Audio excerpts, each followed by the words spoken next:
to yet another episode of Beyond the Present podcast. My name is Danny and I'm here joined by Poujix live from Canada. Hey there, my man. How's it going?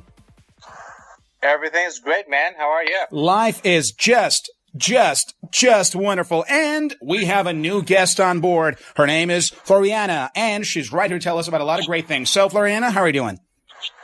Great. Glad to be here. Fantastic. So, why don't you go ahead and tell our listeners a bit about yourself and your background? Yeah, so I studied neuroscience and psychology at University of Toronto, and I'm currently living in Montreal, and I'm doing a master's in psychiatry with a focus on, essentially my research is on diabetes, depression, and cognitive decline. That's amazing. Wonderful. So you have studied psychology, which is a science, and also neurology, and now psychiatry. So how do you mix it all together? And more importantly, why did you choose this path exactly? I've always been interested in people. That's what I pay attention to the most in life. Faces, people, how people interact, emotions. So psychology was just something that came to me naturally. It always felt easy. I always had questions, and I'm really still interested in psychology. Wow. Neuroscience just brings another angle to understanding the human mind. That's right. Better. And I got really into neuroscience when I read more about neuroplasticity and how the brain isn't just like a machine, and it's very changeable, and that really made me interested in neuroscience. But I wasn't interested in doing research in neuroscience. That's right. It's very molecular, and it's hard to get the big picture sometimes. Mm-hmm. I think we're still it's still a big struggle to understand how the human brain functions. Absolutely amazing field. I myself love neurology a lot. And since you talked about neuroplasticity, we're going to talk a lot about this right here, right now, regarding the issue of personality and whether or not it's fixed. So let's start off first with Poujix here. So Poujix, how do you define personality? Well, that's a very generic question, so I'm going to try to answer it generically. But so when you talk about personality, it's a set of characteristics that you immediately get out of somebody's when you interact with somebody. For example, right. Somebody's shy, or somebody's introvert, or you can say in general, or That's extrovert. right. Or they tend to they pause a lot when they talk, for example. Oh my! So this is not really personality. That's not personality, buddy, is it? I don't know. No. That's right. That was a joke, but yeah. So these are like shyness, or which we have those personality tests, which we're going to talk about. Breaks people into two categories of extroverts and introverts in that sense. Fantastic. So now we have an expert here. So Floriana, why don't you just go ahead right now and tell us from your perspective, what is personality, and how do you distinguish different personalities? What are the criteria, the major criteria that separate people's personalities? So I still have a lot of questions about it. I don't know how to define personality and with like one definition, but I see it as the way that we present ourselves to others. And I'm not sure how much the personality that we present on the outside is the same as what we feel on the inside. Interesting. And the most popular idea, or the most popular distinction of personality, have been the big 5 personality traits. That's right. And that seems to distinguish people very clearly. So let me see if I can remember them all. It's extroversion, conscientiousness, open-mindedness. What are the other 2? I think love is one of them, is it? Love? Love and desire for connection, that kind of stuff. No. Here, I want to make sure I have... We got a lot of different categories in here. We got to find one by one. While you're looking for that thing right here, actually, there's right now a lot of debates regarding the fact whether personality itself is a legitimate concept, because there are many academicians who might not agree with the concept of categorizing people with their personalities, because they believe in what earlier she mentioned regarding neuroplasticity and the fact that we can change throughout our lives, and that personality creates this title, this whole cover that is supposed to define us, but it's not necessarily that concrete. Right. In that sense, I would agree with you. And sorry to interrupt, but in my personal opinion is that people can go through different personality types throughout their lives. So at a certain time, I think you can talk about their personality, but you can't talk about their personality when you knew them like 10 years ago and then come and say, okay, this guy is shy. He might not be anymore. Interesting. Yeah. So the five traits are openness, conscientiousness, extroversion, agreeableness, and neuroticism. Oh, that's right. Yeah, I remember that. Yeah. So, and essentially, men and women are supposed to be really different. Women are supposed to be higher in neuroticism, higher in conscientiousness, extroversion, and agreeableness, while men are higher in openness. I guess, just in openness. Thank you very much. So you guys get 4 of the best, and we only get 1. Is that called feminism? Is that fairness? Come on, guys. That's not fair. Seriously. At least give us the conscientiousness as well. Come on. We work very hard. Come on. Be fair. Floriana, come on. You're a psychologist. Be fair here. Give us that conscientiousness as well. We work pretty hard. It will give you extroversion. That's right. Very well. That's actually true. Fantastic. Pretty well. So I also heard about this Myers-Briggs personality test. So what do you think about this, Floriana, regarding Myers-Briggs and the fact that it gives you like this title made of 4 letters, like introverted I? I just did this recently. I think it's a dangerous test. It's wow. We were talking about it a few friends a few days ago about how it's not as valid as we think, because a big issue is how we see ourselves and who we actually are. So I noticed when I answer the questions in the test, how organized am I?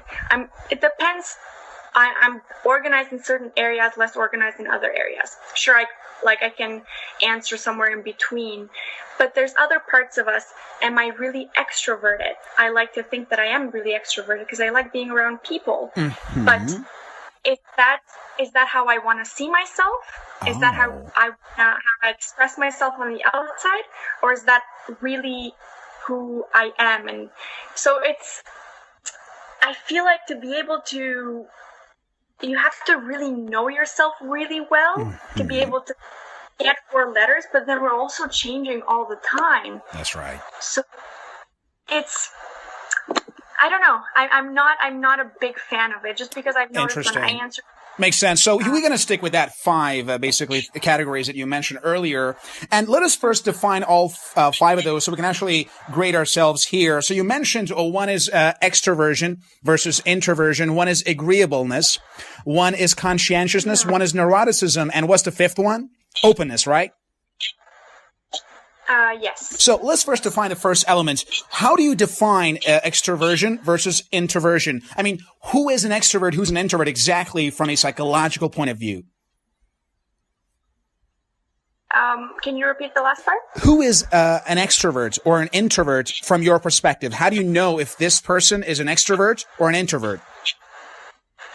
I mean, the way it's described, it's an extrovert is somebody that gains energy when they're around other people. So if they're alone and they don't have the chance to socialize, they feel very low. Exactly. And they're not the best version of themselves. But somebody who is introverted, it takes a lot of energy for them to be around other people, and they prefer... They gain energy and inspiration when they're on their own. Fantastic. So now let's categorize ourselves in this field. Let's go back to Poujix here. So Poujix, are you an extrovert or an introvert? I think I'm really on the borderline. We talked about this a little before, and actually, right before you joined the conversation, Dan, I was actually talking to Floriana about this, and I was telling her about like my program. I'm studying physics and all that, and she was telling me that it strikes me somehow as contradictory because stereotypically, at least, like the physics people and math people are tend to be more, introverted. And by tend to be, you mean like 99.99% of all of them are introverted, right? I cannot think of a single mathematician or a physicist that I know who is not an introvert. Well, Albert Einstein actually was pretty interesting in terms of his extroversion lifestyle. He was an introvert, you could say that, but then he was also a social person to the extent that of my knowledge, at least. Yeah. So that's also the point here, because she was telling me that you doesn't strike me as like at least introvert enough to be going after those skills and like them. Interesting. So that's the problem with me. Like. Yeah, well, sort of. So to answer your question eventually, I will actually tell you this, that I can be by myself for long enough that most extroverts can't, but I would take a lot of joy and a lot of energy socializing, comparing notes, essentially like, exchanging ideas, chatting with people. I don't know. Maybe I'm both. I don't know. Well, maybe actually, I've heard the term ambivert as something that strikes a balance between introvert and extrovert, as ambivert. And I want to ask now, Floriana, about this matter. Is this proven scientifically among psychologists and psychiatrists to do the terminologies such as ambivert or both introvert and extrovert? Do these things actually exist? Or in this science, you're either this or that. You're either introverted or extroverted. So from what I've learned in psychology so far, it's you're either introverted or extroverted, or, I mean, there is an in-between, but what's the point of the most people I've talked to lately, everybody seems to, not everybody, but the majority of people seem to fall in between. So if the average, if the norm is that people are somewhat in between, then it's not a good way of categorizing personalities by extroversion and introversion. Interesting. So you're saying it's about categories. So if we give the title ambivert, then psychologists will have they have nothing to do. Like, dude, my job was to tell you if you're an introvert or extrovert. Now I've got no job. Come on, seriously. So are you saying that that's this issue, or there could be some balance in between technically and scientifically?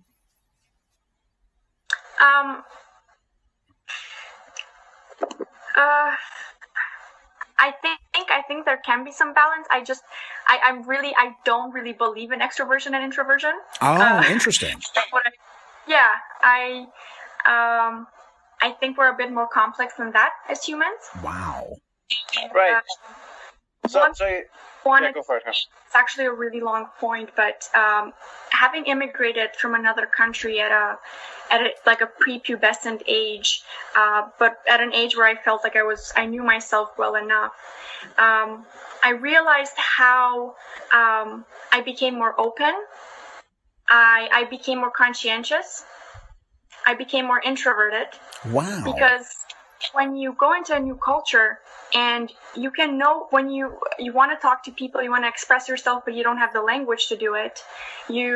People don't understand you. It's a different culture. Wow. You can't express yourself externally. So you learn to kind of gather energy and be inspired on your own and spend more time by yourself. And so even like Pooja was saying before that he's extroverted, but he can spend a long time on his own. I used to be extremely extroverted when I was young, but I can spend a long time on my own now because I've learned to do that. I know that I can't connect with everybody, and there's social situations where I gain a lot of energy, and there's social situations where I feel like my energy is being depleted. Wow. And yeah, it's and then quite also incredible. when you immigrate, like, you tend to become more agreeable in one sense because you just want to fit in. You want to be like everybody else because you are so different. So yeah, that's why I'm kind of, because I've had this experience, I've seen myself change. that I'm not sure this is the best way for us to distinguish different personality types. Wow. Interesting. So you're saying that right now, the whole notion of categorizing people and giving them titles, let's say introverted or extroverted, is not correct because we are always changing and evolving. And that's what you think. So Poujix, do you agree or disagree? I kind of agree with that. And my perspective on the matter is that I look at these extroversion and introversion as sort of like as skills. And the thing is, for example, if you have a, let's call it initial state, meaning sometime you became aware of yourself, and now you consider yourself at that point an introvert, or you tend to be more introvert, then that means that you tend to have a good time on your own. Then you keep doing that, and you get really good at it. But you don't get good at being an extrovert, meaning socialize and be around people and get energy at that. So you're basically in a cycle feeding that introversion skill because you keep doing it because you're good at it and you get better at it. So the distinction between that introversion skill and that this is, by the way, my opinion. This is by no means scientific. The difference between that extroversion skill and introversion skill drastically gets farther, and you can actually classify that person as introvert. But then if you actually go out about it and start practicing that quote-unquote skill of extroversion, you may actually bring that up as well. You know, you said something very nice, Poujix. You said the skill, and I completely agree with you in this regard, that there is a skill. We can learn to enjoy time alone. We can learn to enjoy being with people. However, I would like to say in this regard that I personally do believe in introversion, extroversion from a neurological point of view. So here's my perspective. Hear me out. I believe that our brain basically is it changes and evolves over time, obviously, thanks to neuroplasticity and through the events that we experience in life. But I really believe that the major difference between introverts and extroverts is how much stimulation their brains need, okay? Generally, when you're in a social environment, you are receiving a lot of stimulations from the environment. On the other hand, when you're alone, you receive far less stimulation from the environment. And I think certain, basically, extroverted brains tend to thrive on that stimulations. I myself, for example, as you have probably already guessed, I'm an extrovert. And as an extrovert, I need few things in my life on a regular basis. I need to exercise on a regular basis. I need that level of stimulation physically. I need to be with people. If I'm in the room all day long and I'm not doing something super absorbing and super exciting, then I will definitely go crazy, right? Why? Because my brain needs that level of stimulation from the environment. Whereas an introvert, the brain structure of an introvert oftentimes requires less stimulation from the environment and less stimulants in general. So because of this, for example, if I want to write a book or write a paper or something, I will do a much better job if I'm, let's say, in a cafe, surrounded by people, and I hear this basically ambient sound and all these conversations. This stimulates me. But if I sit in a silent room, I literally go crazy after 30 minutes and I can't write anymore. Like that's basically about that level of stimulants that your brain needs to somehow receive. So that I understand, and I think I can agree with you on that. But the problem with this is when you bring it to the context of personality tests, I think people have majority of people have a very bad judgment on whether it's actually a brain structure that they're an extrovert or a brain structure that they're an introvert, etc. It's just their tendency rather, or their skill set rather than their brain. So you're the extreme case, and when you're extreme case, that's easy. You can understand that, but majority of people don't fall into the extreme categories. Interesting. I think that our brains wire a certain way based on our experiences. That's right. So, if in the past, when you've been in growing up, if you've been in social situations and you've had bad experiences where it's been draining, and so then you learn that when you're on your own, that's your brain your brain feels too overwhelmed to be outside. You perceive things, it's too much, so then you prefer to be on your own. But somebody who's extroverted can manage that. And I think it's more wiring rather than the brain structure. So, and by wiring, I mean that we can rewire our brain. And I don't think these traits are static. I think that we can change them through practice. And I completely agree with you guys that it's a skill. And that's why I don't like it that people are defining themselves based on these personality traits. Wow. It's more like who do we want to be, and like, are you happy being more introverted or extroverted? What's holding you back? And then just going, like, gaining a new skill. I think that's what's the key thing. But yeah, that's why the Myers-Briggs test, I'm kind of like, okay, like, this is how you define yourself now, but... Right. Interesting.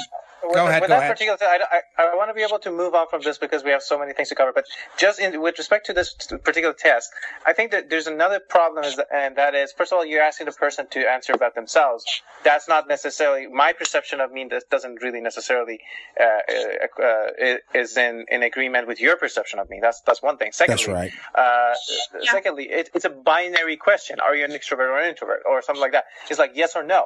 It's almost always neither yes nor no. It's mostly yes, so you say yes. But so for example, you're translating that 70% yes to 100% yes. That affects your end result dramatically. Mm-hmm. So that's another thing that I don't like about it. It's binary rather than being a range. Great point. And overall, I get both of you guys' points here. But what I want to now emphasize more on is that if we do not have the chance to categorize people in different personalities, then this will then create problem in terms of like selecting a right employee, or perhaps in matchmaking and dating and whatnot. So there's got to be certain things. I mean, right now you yourself, there are certain characteristics that you yourself like in yourself, in other people. And let's be honest, for example, let's say that one of your favorite hobbies as an introvert is to talk about certain artistic trends in the 15th century for some very deep topic in a very dingy room drinking tea. Maybe I'm not going to be very interested. So let's be honest, guys, there is that degree of basically compatibility among people. So certain people find it easier to be in touch with the others. So if you are an introvert, let's say you're an extreme introvert, then you will have a lot of trouble catching up with me. Let's be honest, because I'm an intense person. So if you imagine like we're talking basically. But that's the thing. But guys, this is my point. I think it's in an interview, it's more important to ask not what are you now, but who do you want to be? So, and then kind of looking at how ambitious and how good these people are at following up with their goals. So, for example, if you're really extroverted, Dan, maybe I'm introverted, but like I'm going to learn a lot from you. Exactly, I was going to say that. Potential to become extroverted and like will fit in really well because you'll inspire me in a job. Interesting. And you'll be a leader. So that's why I think like it's not good to just like look at the person as who they are right now, but to kind of look at the potential. I mean, we can look at the personality traits now also, but even to pay attention to the potential that person has and who they want to become, and whether the person they want to become is in line with that job or is in line with the partner's goals for the future. Because I think if you're moving in a similar direction, that's like the most important thing. I don't know if I'm describing myself well, but of course, I got your point very well. And Poujix, any comments so far? No, I agree with that. I was going to exactly say, and half of the extroversion part of me is inspired by, for example, your likes of you. So yes, I did. So I could say when I was in first grade, second grade, I was extremely extroverted. I got a little bit extremely introverted. I got a little bit extroverted as the time passed, but then the moment that I became super extrovert was in high school, and after I met you eventually. So it became actually much more aggressively extroverted. Interesting. Was much more aggressively encouraged. Yes. That's right. You're right. I in no way doubt the fact that we can change. But Poujix, you and I know each other for over a decade now. So imagine tomorrow somebody comes to me and says, I want to work in this project with you, or I want to meet somebody and spend time with him or her. And at that time, I realize this person is extremely introverted. Dude, I can't wait for 10 years for this guy to change himself, dude. Come on, man. I got things to do. You know what you can do as a leader? You can put them in R&D, and you don't have to deal with them much. Oh, that's a great solution. Do it awesome job. So no, but my point is, it's fine to think of people again as like not as a personality type, but as a skill. If that person has a skill of being an introverted, that's perfect. But it doesn't mean that he has to be introverted in every aspect of his life. He or she. Yeah. Interesting. So, Floriana, you yourself, do you believe in the fact that people can change themselves? Because there are of course, a lot of these pessimists believe that people never change. And especially a lot of those pessimists tend to work in business and especially in sales, which I know plenty of them, and they believe that basically people never change. So do not try to change people. Now, I know this is too pessimistic, of course, and it tends to somehow ignore the fact that people can change. But from your perspective, do people change? And if they do change, how do they change, and how long does it take them to change? Yeah. As I've gotten older, I've learned that people don't change and you can't change people. It's good to have that mindset. You have to accept people as they are, and you're the only thing that you can change. Because I think when you start to think about changing somebody else and it's their fault and they should be like this and everybody else should be like this, that's a wrong mindset. I think you'll be really angry. So the right mindset to have is that people are the way they are. Wow. And I really think that people can change, but it involves going through suffering. And so, for example, like I said, my immigration experience, like I experienced bullying, I experienced being questioned a lot about who I was, not being trusted. And those experiences changed me a lot, and they were really painful. But people don't usually change because people don't put themselves in difficult situations on purpose. People are already struggling, so they tend to just stay in their safety zone and not challenge themselves too much, and so they tend to not.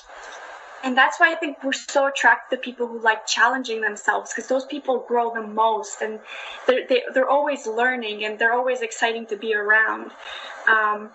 So yeah, that's wonderful. It reminds me of a great friend of mine who always liked to say, challenge accepted. Pretty amazing to know about all of these things. So for now, let's move on back to you, Poujix, about the notion of basically personality and so on and so forth. Before I go any further, do you have any questions that you would like to ask Floriana?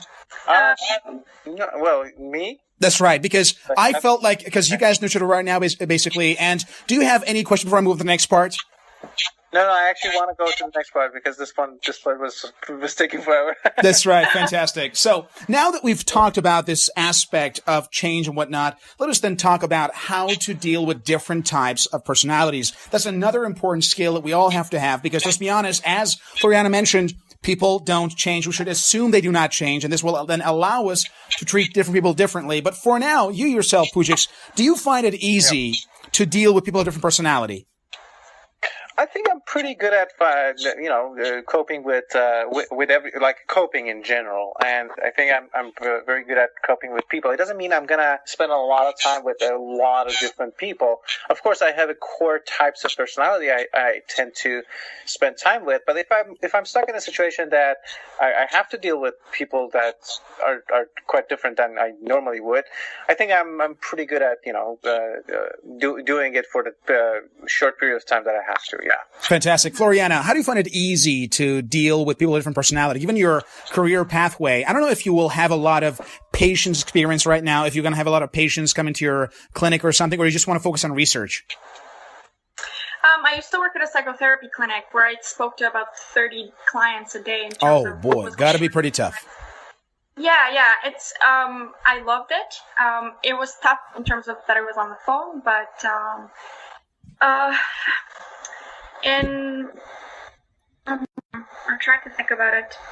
How easy is it for you to actually deal with different types of personality? It honestly depends on me. It depends on how vulnerable or self-conscious I'm feeling. I think usually when we're in a bad mood and we're really harsh on ourselves, we tend to be more judgmental and more harsh on others. Wow. And be more affected by how others are interacting with us. And so it's hard. It's not easy for me and my personality type, but it's becoming better and better over time. And I think what's helped me the most is just realizing that there's different people, and some people have completely different moral values from you, and it's okay to be different. And because when I was, for a long time, I thought that there's these values that everybody should have because I have. Tell me about it. Totally get it.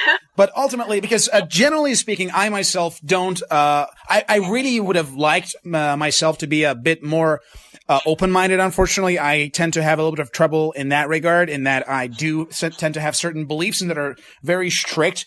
And I generally find it very hard to deal with people who have dramatically different belief systems than I do. So I want to ask you guys right now about this pathway, because ultimately, if you're going to deal with a lot of people, two things will come up. Number one, different people with different personalities express their emotions differently. And they also have different expectations and different aspirations in life. So let's talk about first the emotions and the emotional aspect of it. An extroverted person has a different set of emotional needs than an introverted person, and so on and so forth. So I want to know first about the difference in terms of how we ourselves, what types of emotions do we tend to experience more often? And then we'll talk about how to deal with those who might be different. So first, you Poujix, what types of emotions? And I heard in the English language alone, there are probably hundreds of words for different types of emotions, but what types of emotions do you experience on a regular basis? It's really hard to answer that, but one of the things that are super, I think, interesting to me, it's not necessarily the most common, but definitely one of the top ones, I think, is the excitement. Like, wow. The thrill, man, the thrill, the adrenaline. The thrill, exactly. Love exactly. it. And I really enjoy that. It could be a thrill as a result of a, dangerous or bad situation, but it could be also a thrill of actually solving a puzzle or something. So, wow. So that's one of the reasons that I do like challenges, adventurous challenges. Fantastic. And that being because you get the thrill if you're doing stuff. If you're just sitting around watching that TV show, you get an artificial level of that thrill, sure, maybe a little bit seeing the character going through some stuff, so you're artificial. It depends on what kind of movies you're watching, bro. Well, anything. So you start sympathizing with the characters, right? You put yourself in the shoes of the character, so you're basically imagining that thrill, and you get a little bit of that emotion, sure. But then, yeah, that's probably the biggest driver for me. I really enjoy those thrills. Absolutely, as my father once said, the real thing is always better than the fake thing. That's so true, man. I agree completely. And let's move on now to Floriana. What types of emotions do you tend to experience more often? I'm a sentimental person. That's right. So for me, I think it's very important to feel emotion. So anything that makes me feel emotion is like very, I find that very special, and wow. It's very important to me. But I just wanted to add something to what Pooja was saying. Somebody once told me a quote that happiness happens outside of your comfort zone. Wow. I don't know if it's exactly happiness, but let's say excitement, thrill happens outside of your comfort zone. Wow. And it's very true, I think. And I think because I like to feel emotions, I do take really big risks at times. And it's so nerve-wracking and it's exhausting, but the reward for it is totally worth it. Wow. I don't know if do you feel the same, Pooja? Yeah, well, I agree with you. Like, you have to step out of the, as you mentioned, comfort zone to basically feel a lot of things, honestly. Trust me, this guy knows how to experience thrill and leave the comfort zone. I know about his routines. It's pretty cool, man. Thank you. And so yeah, that's the thing. Like, but that's a problem though. People don't get out of the comfort zone because with that thrill comes, the pain as well, or as you mentioned, the exhaustion that comes with it too. But then that's a two-faced coin. You can't get one face and don't get the other. It's just like you got to make a choice. So true, so true. It's like in NLP, they say there's the stick and then there's the carrot, and ultimately we are moving towards avoiding pain and moving toward pleasure, basically. And the key, of course, to effective change is indeed to be able to know how we can change our own emotional, basically, associations. Speaking of that, in the last part of the show, I want to talk specifically about how we can change or improve some aspects of our personality, since we believe that we cannot change others, but we do come with the assumption that we can change ourselves. So let's start again with Poujix. So Poujix, first of all, is there any aspect of your personality you want to change right now? I really like to be less self-conscious, honestly. Wow. It's just annoying sometimes. I mean, it's nice that you look at yourself to improve, but if it's over... Pooja. Sorry? You're the only person. Wow. Whatever. But That's but that's the point. Like, if it's good to look at yourself and want to improve yourself, but then when it's too much, I think that's where you step into the realm of self-consciousness, and that's what I do. Well, being self-conscious, I guess. That's where I don't want to be. Yeah. Fabulous. Floriana, is there any aspect of your personality that you want to change? A lot, yeah. Which one do you want to start first? Well, lately, now that I wish, this is a very weird thing to say, but I've been hearing this a lot from people in our generation. The idea that I kind of want to care less, and it sounds so bad, and it's so unthoughtful to say I want to care less, but in a way, I wish my goal is to be able to present myself in a way where it's like I'm not very vulnerable.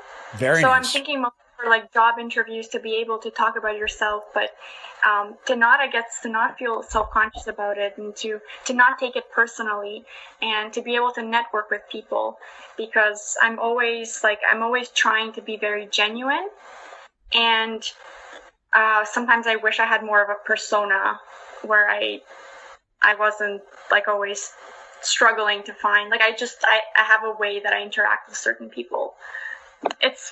That's incredible. So now that we've just given some examples here, let us talk about the methods. All right. So you want to change some aspect of personality. Let's say Poujix wants to be less self-conscious. You would like to become less vulnerable and more certain of yourself. So what can we do now? What's the solution? Because we know that the path to personality change is a long and difficult and sometimes even excruciating path. So Poujix, what are your recommendations to our listeners? What could they do to be able to change their personality? I mean, no matter what that change that you're looking for is, I think one of the good ways to go about it is exactly thinking about stepping out of comfort zone. Meaning, when you feel like not doing it because you feel self-conscious, say, you should actually do it. It's hard. It's going to be not fun. You're not going to enjoy yourself, perhaps, but that's fine, because it'll go away. That part, like, I have made such a progress that I can't even imagine. Wow. Myself like 2 years ago, say. But at this point, I'm a much different person in this very respect. Amazing. But I think have room to improve. So yeah, no matter what it is, if you're putting yourself in the ways of quote unquote harm from those aspects. So if you don't feel self-confident, if you feel like not giving a speech, go give a speech. That's what I'm trying to say, basically. So that's essentially it. Like, I tend not to do this or do that because of something that I want to change. Do the opposite. Fantastic. Go face the music. And Floriana, what is your perspective as a psychologist and basically psychiatrist? What is your perspective? How could people change their personality? I completely agree with Pooja, because it's really difficult when you don't know exactly the path or the skills you need to change yourself, or like to, you have an idea of who you want to become, but you don't really know how to get there. But I think step number one is to stop overthinking it. I think, and just to take that first step. So, and to not take things too personally. Like, even like if you really want to become better at presentations or speeches, and you go and you do it and it turns out really terrible, to not give up after that, to go and try again, and like to have a clear idea of who you want to become and what your goals are. Fantastic. And to just keep at it. You mentioned a key word here, Floriana, which I love, and that is goals. I firmly believe that success in every field, including changing your personality, is goals, and all else is commentary. You want to set a specific goal. Whatever goal you set and you stick with it will eventually change your personality, because you have to become a new person to achieve that goal. And I do agree with you completely. You need to set big goals. And by changing the kind of goals you want to go for, you will automatically change your personality. Pretty amazing discussion today. So we're running out of time now. Let's try to wrap up the show and reach a final conclusion. So Poujix, what is now your final thought after all of our discussion? So yeah, I mean, we mentioned the skill sets rather than personality types. I think I'm really more for that. Think of it as a skill. If you're an introvert and you want to be an extrovert or a little bit more extroverted, that's completely possible. I've seen that happen, I'm not saying there's one specific way, but definitely there are more ways. But one of the ways would be to actually put yourself through that pain that you feel when you're going into social events or something. Similarly, you can apply the same example to anything else. But I think I want to also add to the notion of goal setting, and I agree with both of you regarding goal settings. And if possible, I'm extremely a fan of measurable goal settings, because then you can't really get out of it. Like, you can't say, okay, I think it was good. Like, you can't really fool yourself. That's right. Because it's measurable. It's either you reached the number 10, for example, or you didn't. You can't really fool yourself that well. Hey, buddy, we all want to reach number 10s. That's right. We're all shooting for 10s, buddy. I know exactly what you're talking about. Fantastic. And Floriana, what is your final comment? How do you? What is your basically final thought, and how do you wrap up the show? Well, I'm pretty much I have the same conclusion as Pooja in terms of it's important to know who you are now, I guess, because if you're not aware of who you are now, it's hard to know who you want to become. But I think the focus should always be on who you want to become, and to try and work. I mean, to think, you have to give it some thought, but on how to get from point A to point B, and yeah. That's fantastic. I love both of your final comments, and to all our listeners, brain plasticity exists. You can change yourself. It's not easy, but it is definitely possible. And hopefully you've learned a couple of great tips by listening to this show. And if you're right now listening to us on web browsers, please do us a favor and switch to iTunes or Google Play. That's a lot better. Dude, come on. Who listens to these shows on friggin' Explorers or whatever? We literally was checking the stats earlier with Poujix and I realized a lot of our listeners are listening via literally web Explorers. Dude, just get one of these apps, iTunes, on iOS devices and Google Play, and you can actually enjoy the programs and, of course, subscribe and get them as soon as they're available. And that's all the time we have for it. Thank you for being with us. My name is Daniel Mulligan, and this was Beyond the Present Podcast. Thank you.